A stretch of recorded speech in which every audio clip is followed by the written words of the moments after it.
নিরামিষের দিনে আমরা এই রান্নাটা প্রায় খেয়ে থাকি। এটা কোনো নতুন রেসিপি নয়, এটি একটি বহু পুরানো মা কাকিমাদের হাতেরই রান্না। তাহলে চলুন আজকে আমি কিভাবে বানাবো সেটাই আজকে করে দেখাবো, সম্পূর্ণ নিরামিষভাবে। আর এটা খেতে ভীষণই সুস্বাদু হয়।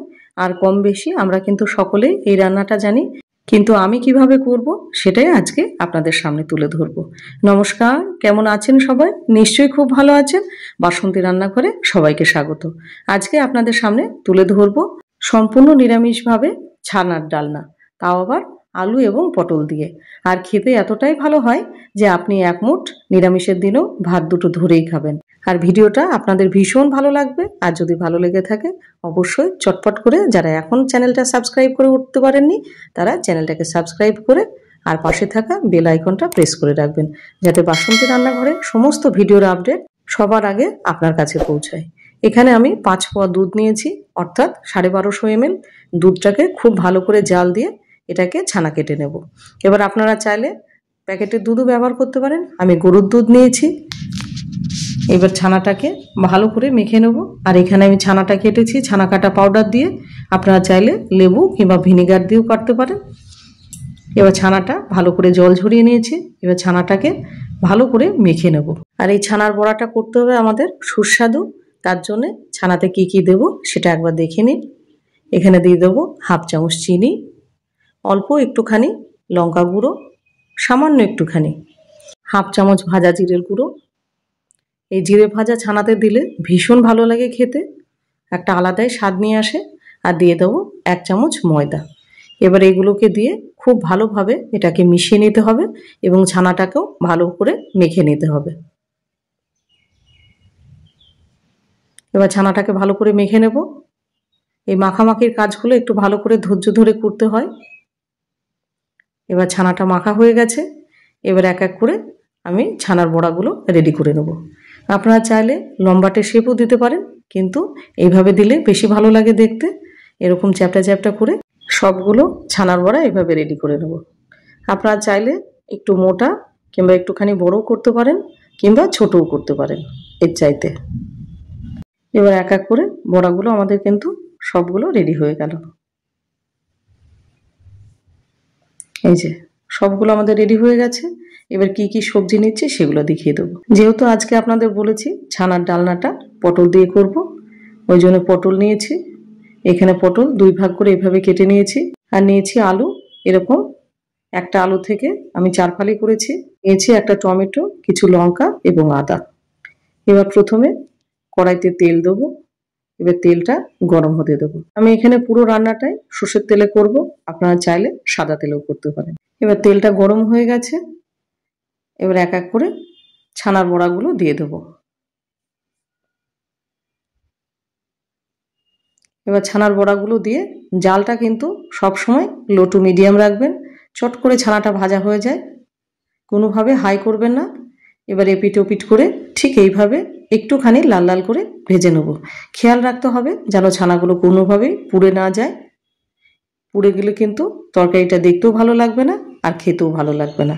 ওই জন্য বিশেষভাবে এটা নজর দিতে হবে। এবার ছানাগুলো আমাদের খুব সুন্দরভাবে ভাজা হয়ে গেছে, দেখতেই পেলেন একটাও ভাঙেনি এবং কোনোটাও পোড়েনি। এবার ছানাগুলো এক এক করে সব তুলে নেব। এবার বাকি তেলে ফোড়ন দিয়ে দেবো, একটা তেজপাতা, একটা শুকনো লঙ্কা এবং একটু দারচিনি, আর দিয়ে দেবো 1/2 চামচ গোটা জিরে। এবার যতক্ষণ সুন্দর গন্ধ না বেরোচ্ছে ততক্ষণ ফোড়নটাকে ভেজে নেব। ফোড়নটা ভাজা হয়ে গেছে। এবার দিয়ে দেবো এক এক করে সবজিগুলো, আলু এবং পটলটা।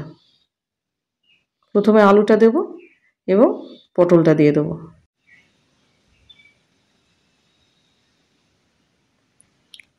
এবার এটাকে মোটামুটি 8 থেকে 10 মিনিটের জন্য লো টু মিডিয়াম ফ্লেমে এটা ভালো করে ভেজে নেব। এখন কোনোভাবে লবণ কিংবা হলুদ কিছুই দেব না।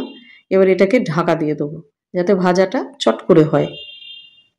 আর ততক্ষণে করে নেবো একটা মশলা। একটা নিয়ে নিলাম একটা মিক্সিং জার।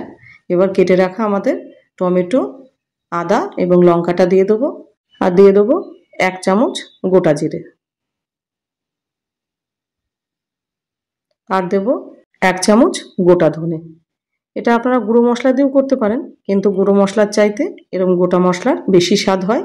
দিয়ে দেবো 2টো এলাচ এবং একটু দারচিনি আর লবঙ্গ। আমি গুঁড়ো মশলা দিয়েও করে দেখেছি, গোটা মশলা দিয়েও করে দেখেছি। গোটা মশলার রান্নাটা বেশি স্বাদ হয়। দিয়ে দেবো একটুখানি জল। এই সামান্য একটুখানি মশলাতে এই তরকারি করবে দুর্দান্ত স্বাদ। আর এদিকে ভাজাটা কিন্তু পুরোপুরি হয়নি, আর একটু ভাজবো। এবার এটা খানিকটা নাড়াচাড়া দিয়ে নিলাম, দিয়ে এটা মোটামুটি আরও 5-7 মিনিট ভেজে নেব। এবার গ্যাসের ফ্লেমটা দিয়ে দেবো লো টু মিডিয়াম, যাতে পুড়ে না যায়। আর ভাজাটা খুব ভালোভাবে হয়ে গেছে, দেখতেই পাচ্ছেন, একটু পড়েও নি, কিছু না। এবার ভাজা হয়ে গেছে আনাজটা। এবার মশলাটা দিয়ে দেবো। নিরামিষের দিনে যদি ভাবেন কি রান্না করব, তাহলে অবশ্যই এটা একবার ট্রাই করে দেখতে পারেন, ভীষণ ভালো লাগে খেতে। এবার মশলাটা দিয়ে মোটামুটি 5-7 মিনিট লো টু মিডিয়াম ফ্লেমে কষিয়ে নেব। এবারে দিয়ে দেবো স্বাদ অনুসারে লবণ, হলুদ, আর দেব কাশ্মীরি লঙ্কা গুঁড়ো 1/2 চামচ। এবার এটাকে দিয়ে ভালো করে এটা মোটামুটি 8 থেকে 10 মিনিট লো টু মিডিয়াম ফ্লেমে এইভাবে কষিয়ে নেব। কষাতে কষাতে যখন দেখব তেলটা সেপারেশন হয়ে গেছে, তখনই কিন্তু জলটা দিতে হবে।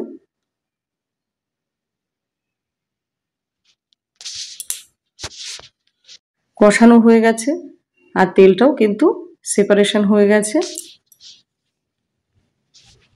আর তরকারিটা দিয়ে খুব সুন্দর গন্ধ বেরোচ্ছে। এবারে দিয়ে দেবো জল, আর এর চাইতে বেশি কষাবো না। এবার দিয়ে দিলাম জল, মিক্সির বাটিটা ধুয়ে দিলাম, আর একটুখানি জল দিলাম। এবার দিয়ে আলু পটলটা সেদ্ধ হতে দেবো। এখনই ছানা দেবো না, তাহলে কিন্তু ছানা বড়াগুলো একদম গলে যাবে। এবার তরকারিটা ঢাকা দিয়ে মোটামুটি 10 থেকে 15 মিনিট লো টু মিডিয়াম ফ্লেমে এইভাবে ফুটিয়ে নেব। ফুটে গেছে তরকারিটা, ঝোলটাও অনেকটা কমে গেছে। এবার দেখে নিই আলুটা সেদ্ধ হয়েছে নাকি।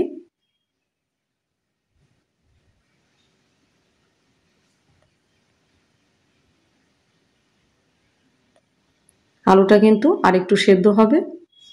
এবার মোটামুটি 5 থেকে 7 মিনিট আরও এটাকে ফুটিয়ে নেব। এবার মিষ্টির জন্য দিয়ে দেবো 2খানা বাতাসা, আপনারা চাইলে চিনিও দিতে পারেন। আর জল দেওয়ার সময় তরকারিটা খেয়াল রাখতে হবে, খুব বেশি ঝোল যেন না হয়, আবার একেবারেও শুকনো যেন না হয়। এটা অল্প একটুখানি ঝোল ঝোল, একটু রসা টাইপের হবে, ডালনা যেরকম হয় আর কি। এবারে দিয়ে দেবো এক এক করে ছানার বড়াগুলো। ছানার বড়াগুলো দিয়ে আলতো হাতে কিন্তু নাড়তে হবে, না হলে বড়াগুলো সব ভেঙে যাবে। এবার ছানার বড়াগুলো দিয়ে 5 থেকে 7 মিনিট এরকম লো টু মিডিয়াম ফ্লেমে এটাকে রান্না করে নেব, যাতে ঝোলটা ভিতরে খুব ভালোভাবে ঢুকে যায়। কিন্তু কোনোভাবে 8 থেকে 10 মিনিটের বেশি নয়, তাহলে আবার ছানাটা কিন্তু গলে যাবে। 8 থেকে 10 মিনিট মোটামুটি আমাদের হয়ে গেছে। এবার ঝোলটা অনেকটা শুকিয়ে গেছে। এবারে দিয়ে দেবো একটুখানি ধনেপাতা। গরম মশলা তো আগেই দেওয়া ছিল, যার জন্য আর গরম মশলা দিলাম না। আর এই তরকারিটায় আমি ঘি দিলাম না, আপনারা চাইলে একটু ঘিও দিতে পারেন, তবে ঘি ছাড়াও এই তরকারিটা ভীষণ ভালো লাগে। এবার এটা মোটামুটি আমাদের রান্না হয়ে গেছে, এর চাইতে আর বেশি ফোটাবো না, তাহলে ঝোলটা কিন্তু একেবারেই শুকিয়ে যাবে। এবার গ্যাসের ফ্লেমটা অফ করে দেবো। তাহলে আর দেরি কেন, বাজারে পটল থাকতে থাকতে এইভাবে একবার ছানার ডালনা পটল দিয়ে এভাবে করে দেখতে পারেন, ভীষণ ভালো লাগে। আর খাওয়ার পরে অবশ্যই একটা কমেন্ট করে যাবেন যে কেমন লাগলো। তাহলে আমাদের রেডি হয়ে গেল সুস্বাদু, একদম সম্পূর্ণভাবে নিরামিষ, পেঁয়াজ রসুন ছাড়া ছানার ডালনা। আর এটা দেখতেও যেরকম সুন্দর, এটা খেতেও তেমনই সুস্বাদু। আর এরকম নিরামিষ ছানার ডালনা কে কে আপনারা বাড়িতে বানান সেটা অবশ্যই লিখে জানাবেন, আর কিভাবে বানান সেটাও লিখে জানাবেন। তাহলে ভিডিওটা কেমন লাগলো, আশা করি আপনাদের ভিডিওটা ভীষণ পছন্দ হয়েছে। নিরামিষ খেতে পছন্দ করেন তাদের ভীষণ ভালো লাগবে। আর ভিডিওটা যদি দেখে ভালো লাগে, তাহলে অবশ্যই চ্যানেলটাকে সাবস্ক্রাইব করে, আর হ্যাঁ, একটা লাইক, শেয়ার, কমেন্ট করতে ভুলবেন না। আর ভিজিট করুন বাসন্তী রান্নাঘর, সেখানে নানান ধরনের ছানা রেসিপি আছে, আপনাদের ভালো লাগবে। আর কোথায় থেকে ভিডিওটা আমার দেখছেন সেটা জানাবেন। আর ভিডিওটা সম্পূর্ণ দেখার জন্য আপনাকে অনেক অনেক ধন্যবাদ। আর খুব ভালো থাকবেন। তাহলে চলি, আজকের মতো আবার দেখা হবে।